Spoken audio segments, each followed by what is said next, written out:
Hey guys, welcome back to my channel me Vasudha Rani. अगर आपने part 1 नहीं देखा है तो प्लीज़ वो देख लीजिएगा पहले।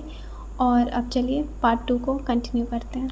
तो पार्ट 1 के लास्ट में इनोला होम्स ट्यूसबेरी को बचा लेती है और दोनों अब अपने अपने रास्ते पे निकल जाते हैं। ट्यूसबेरी अपने रास्ते पे निकल जाता है और इनोला होम्स अपनी माँ को ढूंढने के लिए लंदन पहुँच जाती है।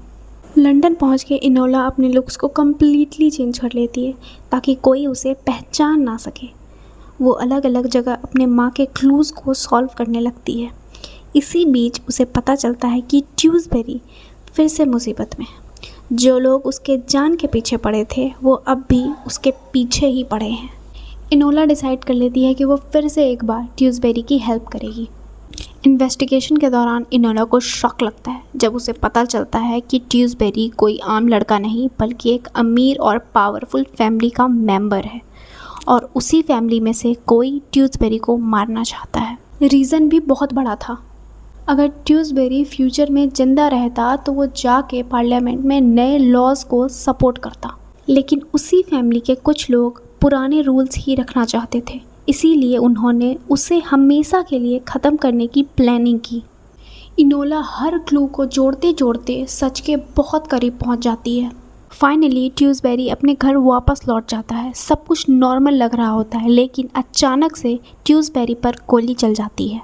इनोला बिना डरे अटैकर्स का पीछा करती है और तब सबसे बड़ा ट्विस्ट सामने आता है। ट्यूसबेरी को मारने की साजिश किसी बाहर वाले ने नहीं बल्कि उसकी अपनी दादी ने रची थी।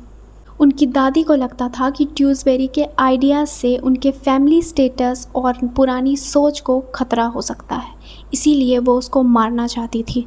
पुलिस उनकी दादी को पकड़ लेती है और सारा सच सामने आ जाता है। अब एक ही मिस्ट्री बची होती है, इनोला की माँ। थोड़े देर बाद इनोला की माँ उससे मिलने आती है। वो बताती है कि वो एक सीक्रेट पॉलिटिकल ग्रुप के साथ काम कर रही थी और इसी वजह से उसे घर छोड़ना पड़ा। वो अपनी बेटी को डेंजर से बचाना चाहती है। दूसरी तरफ शर्लॉक को भी पता चल जाता है कि इनोला अब कोई बच्ची नहीं है, वो अपनी लाइफ की डिसीजन खुद भी ले सकती है। और इसी के साथ इनोला अपनी एक नई जर्नी स्टार्ट करती है, एक इंडिपेंडेंट डिटेक्टिव के रूप में। यहीं पर इनोला होम्स की कहानी ख़त्म होती है। सो गाइज़, ये स्टोरी यहीं पे एंड होती है। अगर आप चाहते हो कि ऐसी स्टोरीज़ आएँ, अगर आपको लगता है कि आप इस पे बनाओ तो आप रिकमेंड भी कर सकते हो, लाइक कुछ भी। और अगर चैनल को सब्सक्राइब नहीं किया है तो वो कर लो और हिट द बेल आइकन, और कमेंट्स में बताओ कैसी लगी। जो भी अपना ओपिनियन देना है दे सकते हो। सो आज के लिए इतना ही। मैं आपसे मिलती हूँ अगली स्टोरी में। बाय।